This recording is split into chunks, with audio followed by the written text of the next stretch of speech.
और मोदी जी अगर दोबारा आ जाते हैं तो समझ लीजिए कि आपकी तो खैर है ही नहीं। आपके घर में घुस के मारेंगे और मारा है। और अगली बार अगर आपने कुछ भी ऐसा किया, I will create my own life destiny. I will write my own life story. And no shitty piece of paper is gonna teach me how to make excuses in life and not efforts. No doctor certificates signed by whatsoever in color, red, black, or blue, is gonna put limit to my dreams, my passion, and my ambition and my capabilities. Because I am a commando. I give you results and not excuses. Namaskar, sir. Thank you sir, thank you sir. यहाँ पे आने के लिए और हमसे बातचीत करने के लिए थैंक यू वेरी मच। ये मेरा सौभाग्य है कि आपने अपने यूट्यूब चैनल के लिए मुझे चुना। इससे सौभाग्य की बात मैं क्या मान सकता हूँ अपनी लाइफ में। अच्छा सर, अभी मैं आपको ऑनेस्टली बताऊंगा, कैमरा के सामने मैं झूठ नहीं बोलता। मैंने इतने सारे आज तक लाइफ में इंटरव्यूज लिए, ये दूसरी बार ही हुआ है कि जहाँ पे मैं थोड़ा सा नर्वस था। तो मुझे लगा कि क्यों ना स्टार्टिंग में आप ही की लाइन से करो जो इतने इंस्पायरिंग है। और अब you can see, I mean मेरे को काफी मोटिवेटिंग और कॉन्फिडेंट लग रहा है। ये लाइन आपने काफी सालों बाद जब आप वापस गए थे बॉम्बे, ताज होटल के बाहर, आप शायद आप ही के फोन से रिकॉर्ड की थी और इसी चीज को आपने हिंदी में कहा था। तो मैं सिर्फ चाहता हूँ कि आप वो 4-6 लाइन एक बार वापस सुनाए दे, वो डॉक्टर का सर्टिफिकेट और वो सारी चीजें हमारे फ्रेंड्स को। जो मेरे डॉक्यूमेंट थे, मेडिकल डॉक्यूमेंट, करीब उनका वजन 10 किलो के आसपास है, जो मैं नेवी को वापस देकर आया था। तो हमेशा जब भी कुछ होता था तो मुझे उस पूरे डॉक्यूमेंट हमेशा कैरी करने पड़ते थे। और मेरी जो लाइफ लिखी गई थी, बाद की लाइफ, जो मेरी बाद की लाइफ थी, वो डॉक्यूमेंट पे लिखी गई। हर जगह पे कुछ भी मैं कोशिश कर रहा था करने की, वहाँ पे कागजी कार्रवाई बहुत ज़्यादा आ गई थी। तो डॉक्यूमेंट से मुझे इतनी नफरत सी होने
मरणोपरांत जो लोग होते हैं, शहीद हो जाते हैं, उनको लोग पूछते हैं, वो भी कुछ दिन के लिए। और अगर आप जिंदा हैं, इंजर्ड हो गए हैं, तो आपके घर में कोई आएगा भी नहीं मिलने के लिए। शहीद हो गए हैं तो एक रीथ लेइंग की जो प्रक्रिया है उसको कर जाएंगे और काम खत्म हो जाएगा आपका। तो ये आडंबर क्यों दिखाना चाहते हैं लोग? भाई मत आओ ना, फिर आप नहीं आते हैं तो मत आओ। शहीद पे क्यों आते हो आप? जब आपको सब पता है, आपका पेपर में नाम छपता है, आपका सब चीज़ें होती हैं, आप इतना कुछ कर रहे हैं, और जब आपको गवर्नमेंट की तरफ से या कोई ऐसी ऑर्गेनाइजेशन की तरफ से कोई कुछ दिखाई नहीं देता है, तो आप क्या करते हो? कुछ भी नहीं। तो फिर मैंने वो सब चीज़ों को साइड में रखा और मैंने किसी भी तरह का किसी भी से भी एक्सपेक्टेशन बंद कर दिया और मैंने अपने आप को ढूंढा कि मैं क्या हूँ। वो चीज़ मुझे पता चलना चाहिए। मेरे अंदर जो कैपेबिलिटी है या मेरे अंदर जो कैलिबर है, जो मेरे अंदर का स्ट्रेंथ है, मैं उसको बाहर निकालूं, ना कि मैं उन सब चीज़ों को किसी और के अंदर ढूंढूं। तो मैंने गवर्नमेंट की तरफ देखना बंद कर दिया, अपने डिपार्टमेंट की तरफ देखना बंद कर दिया, और जितने भी जहाँ, क्योंकि मुझे कह सकते हो हर दरवाजे पे मैंने नॉक किया है, लेकिन हर दरवाजे से मुझे सिर्फ लाते ही मिली हैं, बाकी कुछ नहीं मिला। लेकिन फिर मैंने अपने आप को ढूंढा, अपनी फंडिंग जो थी, मेरे अपने जो पैसे थे, सेविंग करनी ज़्यादा शुरू की। मेरी पेमेंट कम हो गई थी चोट लगने के बाद में, मेरे प्रमोशंस रुक गए थे, मैंने अपने जूनियर के नीचे काम किया। तो ये सब चीज़ें सिस्टम की जिम्मेदारी थी कि एक बंदे को किस तरह से वो टैकल करें। एक जो इंजर्ड हो गया है उसके सम्मान की रक्षा कैसे करें। अब मैं ही अपने सम्मान की रक्षा कैसे कर सकता हूँ जब वो डिपार्टमेंट के रूल रेगुलेशन मेरे अगेंस्ट में खड़े हो रहे हैं? तो मैंने उस चीज़ को भी साइड में रखा। लेकिन मेरा दायित्व क्या है, मैंने उसको बखूबी निभाया कि मेरा दायित्व क्या है, चाहे जूनियर रहूं चाहे सीनियर रहूं, मेरा क्या काम है वो ज़्यादा प्रायोरिटी है, ना कि ये सारी चीज़ें। तो उस चीज़ के ऊपर मैं ज़्यादा फोकस रहता था कि मेरा क्या रोल है, मैं उसको अदा करता रहूं। मेरा देश के प्रति क्या जिम्मेदारी है, मैं उसको निभाऊंगा, उससे ज़्यादा कुछ भी नहीं। मैं इन सब चीज़ों को, मैं फीलिंग्स जो थी वो बंद कर दी फिर मैंने। तो प्रवीण कुमार जी, आपने ये जो सब चीज़ें अभी हमारे साथ शेयर की, उसके बारे में मैं 2-3 चीज़ें कहना चाहूँगा।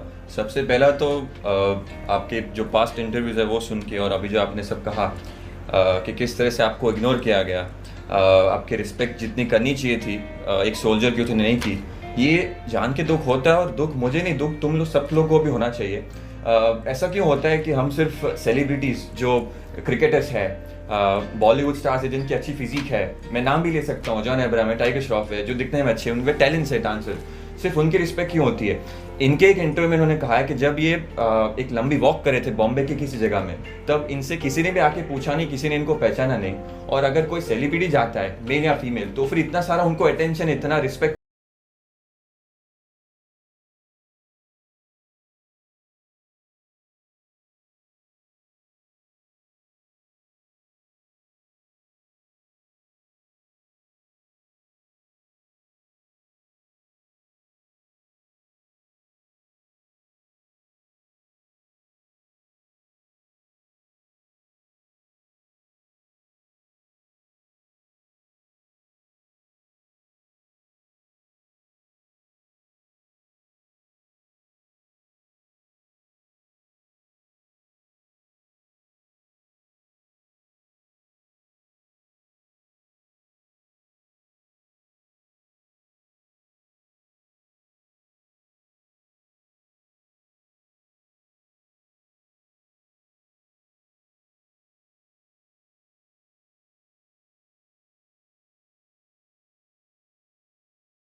war once again and again risk his life. That's a great thing. Sir आपने एक स्पेशल मैसेज शायद आपके फ़ोन से दिया था, शायद आपके घर बैठे वुमेंस डे स्पेशल मैसेज दिया था उनको ग्रीट करने के लिए। जी, जी। उसमें आपने एक लेडी का नाम लिया था, रानी लक्ष्मीबाई। जी जी। आप जब केबीसी में गए थे, आपने अपनी वाइफ के बारे में बात की थी, सर ने और आपने बात की थी।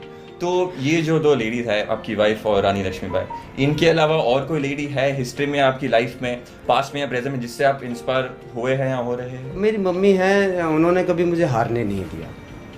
मेरा इनिशियली में जो कमांडो कोर्स था वो कैंसिल हो गया। मैं सुनामी में गया था श्रीलंका में रेस्क्यू के लिए काम करने के लिए, तो मेरा कोर्स था जनवरी में, वो कैंसिल हो गया था।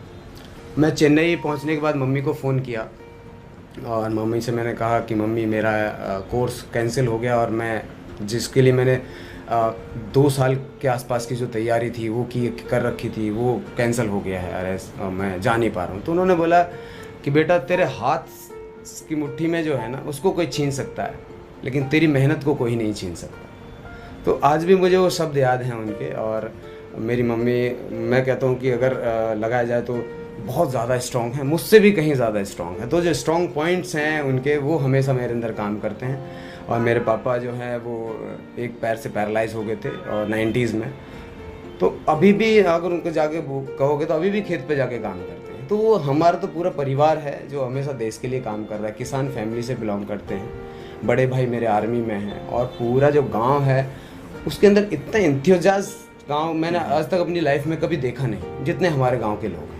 हमेशा लगे रहते देश के लिए काम करने के लिए। एक बहुत ही बड़ा नंबर है वो गांव से जितने मार्टियर्स है। हाँ। आप हमेशा कहते हैं आपके इंटरव्यू में कि मैं वही गांव से हूँ।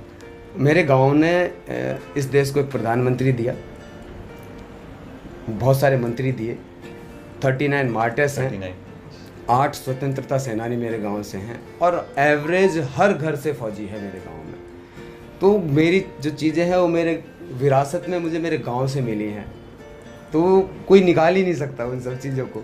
वही विरासत आज मैं सब लोगों के अंदर बांटने में लगा हुआ हूँ। मैं 26 जनवरी या 15 अगस्त का इंतज़ार नहीं करता।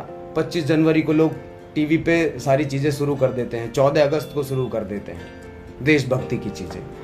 वो सब चीज़ें पूरी साल क्यों नहीं करते हैं?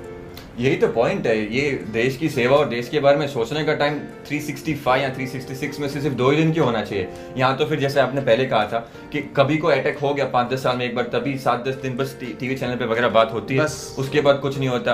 अगर आप रेडियो में काफ़ी बार ये भी आता है कि हम नए नए फ्लैग्स हर साल लेते हैं, उसका मतलब जो पुराने फ्लैग्स थे हमने शायद फेंक दिए। हम जो गाड़ी पे लगाते, 2 व्हीलर्स पे लगाते, घर पे लगाते, छोटे से फ्लैग्स होते हैं इंडिया के, वो सबको प्रिजर्व करके रखने ताकि नेक्स्ट ईयर वही चल जाए। मैं जो मेरा बैग है मैं उस बैग में हमेशा तिरंगा पैक करके रखता हूँ। मुझे पता है कि मुझे कुछ भी होगा तो गवर्नमेंट तिरंगा भी नहीं देगी। मैं अपना तिरंगा खुद ही रखता हूँ पास में कि अगर मुझे कुछ होता है तो वो मेरी साइज़ का तिरंगा है। मुझे गवर्नमेंट से या किसी संस्थान से वो भी नहीं चाहिए, क्योंकि मैं सारी चीज़ों को देखता हुआ आया हूँ। 0 से लेकर अब तक की सारी चीज़ें देखी हैं मैंने। तो मैं किसी से कोई एक्सपेक्टेशन रखता ही नहीं हूँ, क्योंकि मैंने सब कुछ बंद कर दिया है। मैं सिर्फ ये बात करता हूँ मैं क्या दे सकता हूँ देश के लिए, वो उस पर बात हो कि मुझसे क्या चाहिए इस देश को, मैं देने के लिए तैयार हूँ, चाहे कुछ भी है मेरे पास में। और मेरे पास खोने के लिए कुछ बचा नहीं और मुझे पाने की कोई इच्छा नहीं है अभी। लेकिन जो देश मुझे रेस्पॉन्सिबिलिटी देगा, जो भी दे या लोग मुझे रेस्पॉन्सिबिलिटी देंगे, मैं उस पर 100% आपको करके दिखाऊंगा कि हाँ मैं कैपेबल हूँ, मैं देश के लिए काम कर सकता हूँ।